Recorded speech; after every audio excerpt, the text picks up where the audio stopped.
He is the best president in the history of the United States. My friend, President Donald J. Trump. Mr. President, I missed you. Welcome back. Well, what a welcome that is. I think I like that. Maybe that goes to number one all time. That's about as good as you can get. I can't get any better than that. Thank you very much. I feel the same way about you. You're terrific, and you have a great show. Thank you. I love doing it. Thank you. And I'm being sincere. It was wild getting you to this place, but here we are. And, I was talking to your daughter-in-law actually today, Lara, and right. I said, if somebody said to me, ask the president what he's most proud of. He's nearing 100 days, almost 100 days. I say, this guy's done more in less than 100 days than Obama and Biden did combined in 12 years. 12 years. Yeah. I can't pick one thing. Can you pick one thing? Well, first I'll start by saying they were very bad for our country, what they've done. And especially this last guy, he was horrible for our country. And I think, with all of the problems that he caused with inflation and all of the obvious things, the war, by the way, wars that should have never happened, and Afghanistan, the most embarrassing period of time in the history of our country. I believe it really was. But with all of it, I look at what happened in the border where he allowed millions and millions, 21 million people, but many of those people were just stone cold criminals. And I think we've done such a job. Did you read where we're 99% now? Yes. 99%. It's like almost 100%. Nobody can even believe it's possible. We have the border totally locked down, except we do allow people to come in legally. As many as we can. They have to go through a whole process, pass tests, everything else, but they come in legally. But we have it locked down, and that was just horrible. Look, you're one of you got hit. You got hit. That Roosevelt Hotel, I passed that a few weeks ago. It was so horrible to look at what was going on there. I mean, I remember Madison Avenue. It's a little different place than that did. Slightly different. What I saw there, I couldn't believe. And anyway, we locked down the border, and we have crime down, the kind of crime that's caused. And we've moved tremendous numbers of people out, really bad ones, including murderers and drug dealers and prisoners and lifetime prisoners where they let them into our country. And nobody even knows what they did wrong. They know it was murder of some kind, They were in for life, so typically it's rather serious, right? But they let them into our country. So I think that would be one of the big things. But even, look, the economy, we're doing so well, and we're going through a process, too, and we're making our country rich. And a lot of people don't know that because they don't understand. It's a little complicated, to be honest, for some people. And for some people, it's natural. But we're taking in billions and billions of dollars in tariffs from countries where it was reversed. And we're doing great. And we're doing really great. And, we had to think of it. When people figured it out, they gave us the biggest day in the history of our country in terms of they had almost 3,000 ups. When they say, how'd the market go? Well, 3,000 up today. Nobody ever heard, usually it's 2 up, right. 5 up. Right. It was 3,000 up. And it was the biggest day in the history of the stock markets. And so, look, we've done so much, but the border is totally secure and quickly. And, he said you need legislation. No, you didn't need that. And, you heard the statement, you just needed a different president. And the border's in great shape now. And we're, transitioning into something that could be very special. We're really resetting the table for our country. You're being humble when you say we needed a different president. No, we needed Trump. We needed you because I'm serious. No one's done with this border. And I got to tell you, I'm watching Collins yesterday. I'll be honest. I've spoken to her in the past, Mr. President, because I know you. I go, this is the way you talk to President Trump. And every time CNN and these people have an opportunity, they mess it up. What you did on Monday by having Pam Bondi and J.D. Vance and Steve Miller and Marco Rubio answer to them was so brilliant. But, I really thought for a second, President Trump, for a second, that when you won this time, some of these people would come along. They haven't. It's the same. Schumer is the same guy. Hakeem Jeffries, he's the same guy. Are you surprised? A little bit surprised, but they are different. They've lost their confidence. They don't have any confidence anymore. Now, you mentioned, I think, Collins. You mean Caitlin Collins. She was so terrible the other day. And Terrible. She's just terrible. Got no talent. She's not smart. And she represents CNN, and their ratings are down the tubes. I mean, they're just down the tubes. They have almost nobody watching. It's like, what is it, outside of the top 100? You know, what they've done to that network that is like not even. Maybe they should put you on, do your show on. I could give them ideas right now. Put your show on, but you get better with John Catsimatidis. Oh yes, okay, you're much better no, he's with great. John He's great. But it is odd. It is odd that these people, you know, this guy's a bad guy. This guy that you sent back to El Salvador. And they don't care. They don't care how many rapes they commit, how many murders they commit. Yeah. They want to keep him here, Mr. President. Well, it's activist judges, and these judges are unbelievable. And they don't want to hear about, you know, their MS-13 instead of Tren de Aqua. Okay? They have, their MS-13. Well, you didn't say that, you know. And the MS-13 is just as bad. They're about equals. They're about equals, meaning as bad as you can possibly get. There's nobody worse than these people. But they're MS-13, and based on that, somebody who's supposedly misrepresented. It's just unbelievable. But it's working out. It's very, very sad, though, when you're fighting like hell to catch these people. When you catch them, they want you to go through 10 years of courts, you know, take them through the court system on an individual basis. And, you know, just it's very sad to see what's going on. But we've turned it around, Sid. I'll tell you, we're respected again as a country. I have every leader from all over the world wanting meetings, and Biden didn't. He couldn't. Number one, he only worked like minutes a day. The rest of the time he spent sleeping. He did something. I joke about it, but it's actually not funny. He was had the great ability. You couldn't do this, Sid, to fall asleep on the beach with the press going, and within minutes he was out cold. Right? I could never do that. And you could never do that either. No, we don't sleep, guys like you and I. No, we don't sleep. Just crazy. But you talk about the leaders in the countries. I got to tell you this. So this whole tariff thing is going on, right? So I know it's anecdotal, President Trump. I don't speak to 75, 80 million people who love you and voted for you. But I speak to a lot of people. I'm number one in New York. I'm a big time guy, okay? I haven't found one person, not one, who said to me, you know, I got buyer's remorse. I never should have voted for Trump. He's killing me. Yeah. Nobody. Know what they say? They go, I place my faith in Trump. He's going to win this. He's going to make deals with these other countries, and eventually China's going to do the same thing because they don't have a choice. Not one person has said to me, I've got buyer's remorse. Not one. So what's happened is, you saw today's polls, we're actually more popular. People get it. They like it. They like that we're fighting for the country. We're fighting for the country. I mean, we're really fighting for the soul of the country. What's happened to this, to us in these 4 years of Biden, I think it probably makes us more popular because they see how bad it was. You know, if it was more traditional, we did great in that 2020 election. Unbelievable. We won that thing by so much. And you don't even have to talk about it because people sort of, you know, actually for the last year, people are talking about it because there's so much evidence now and so much. But when they look at, you know, how bad it was, and then they look at how great it is now, like at the border, where you have a border that's actually a really strong border. They see that, and they see so many other things.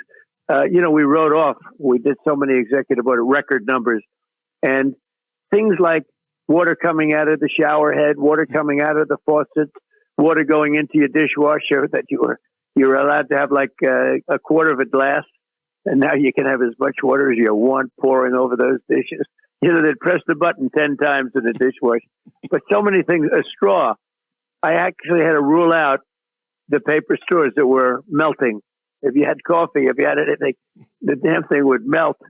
And it didn't feel good either, you know, when you're using it. Yeah. And we wiped that out, and we went to, we went to the plastic straws that are quite good. They worked very well for a long time, right? But we did, you know, those are the little things, but those little things add up and people see it. You know, the water, like when you go into somebody's new house or a hotel or something that's new and you turn on, you wash your hands and no water comes out, like it drips out. The worst. And it's these things are really bothersome. Lights, you know, where they make you use these terrible lights that, you know, you get a little more. First of all, they cost you 5 times more. So you never make back your money. They cost so much more. But we gave you the option of going to the old-fashioned whatever. And things like that, they all add up. But then we have the big things that we're doing well with, trying to extinguish wars that would never have happened. October 7th, Israel would have never happened. Iran was broke, would have never happened. And the war with Russia and Ukraine, where they're losing 2,500 young people a week. Okay, think of that. And what I want to do is I want to stop having to pay billions of dollars for this ridiculous war that should have never been started. Of course. But I really want to stop. They're not from here. They're not from any place. They're from Russia and they're from Ukraine. But they're losing 2,500 kids, mostly young kids, every single week on average. Think of that. And so I think we're doing well in getting that stopped. So hopefully soon we'll get it stopped. And who knows? But the Iran thing, the Iran thing is big for me because, in fact, I'm going back to Israel, Mr. President, in about 2 weeks again. Mike Huckabee's going to be there, and a host of other big-time people. That's a good choice, right? Oh, that was a great choice. Is that a great? That was a great choice. Yeah. You did great. Oh, he's fantastic. You did great. I love him. He's going to be, and everybody likes him. Both sides, to be honest. That's right. That's right. Everybody likes him. That's right. That's important. You want everybody to like him. So, but the Iran thing. Look, this is my opinion. Okay, I'm not the president of the United States. I'm a radio host. You run the country, but. Right.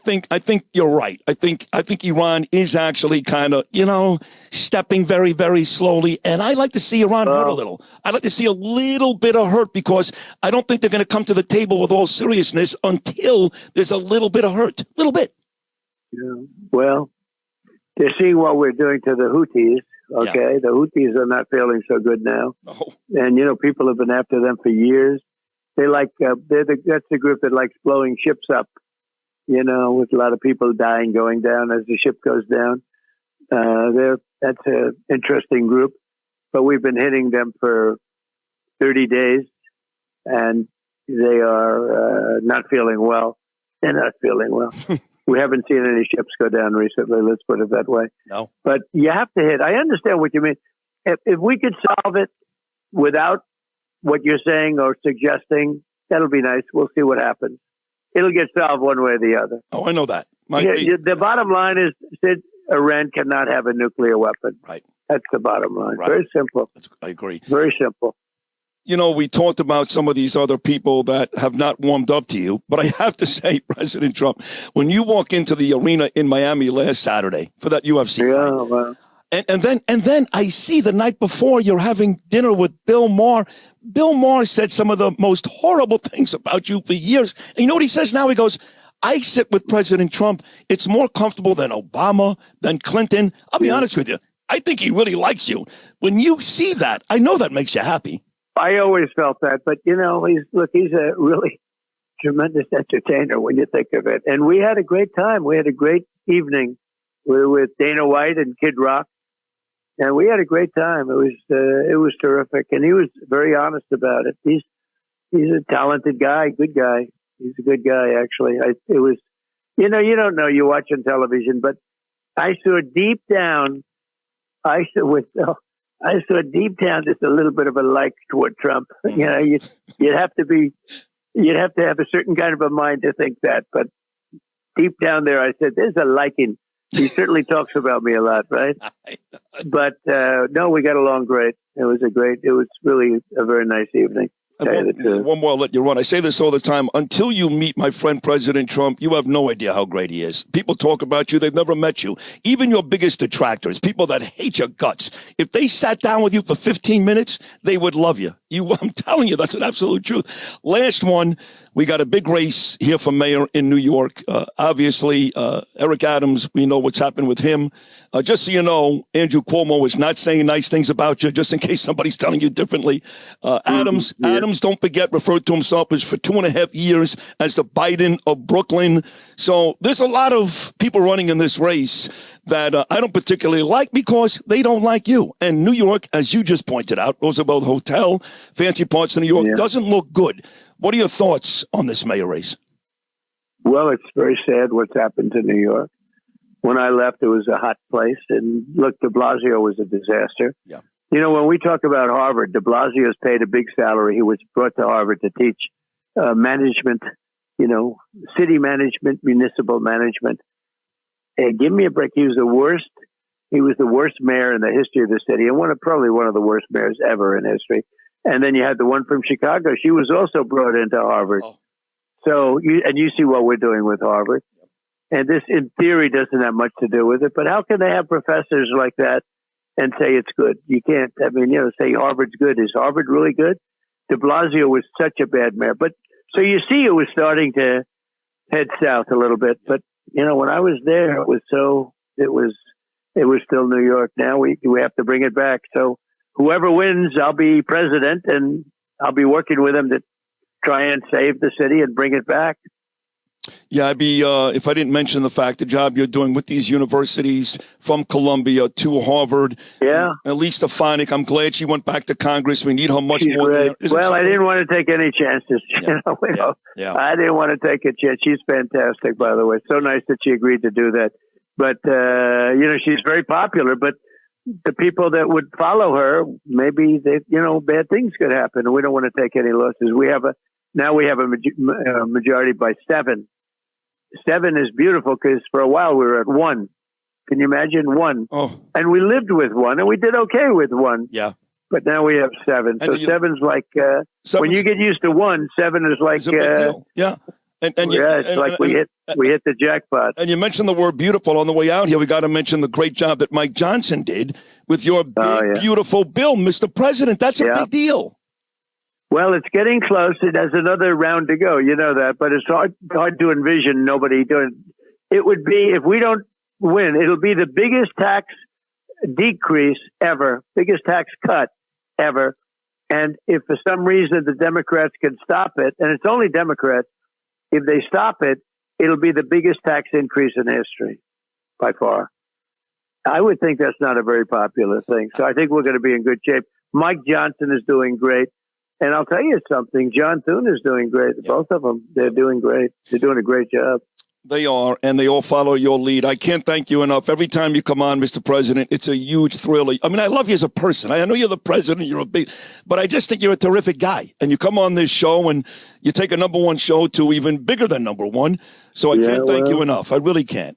Well, I think you're terrific, and you've always been good. A long time ago, I've known you a long time, and you never veered from greatness. So now it's nice to see people recognize it. But I knew you before they recognized that. Yes. You understand that, right? Yes, you've known me. And you were always, a long time, and you were always terrific. Yes, so just say hello to everybody, and I'll see you soon. We'll do it again soon, okay? I can't wait. Keep up the great work, and God bless you. And, happy Easter coming up on Sunday, and happy Holy Week. And thank you for the happy Passover wishes. That was a lovely video you put up a couple of days ago. Thank you so much. Well, and I meant it. You just take care of yourself, Sid. I'll see you soon. Take care. Mr. President, there he is, the greatest president in the history of this country, and just a super guy. He's a wonderful man.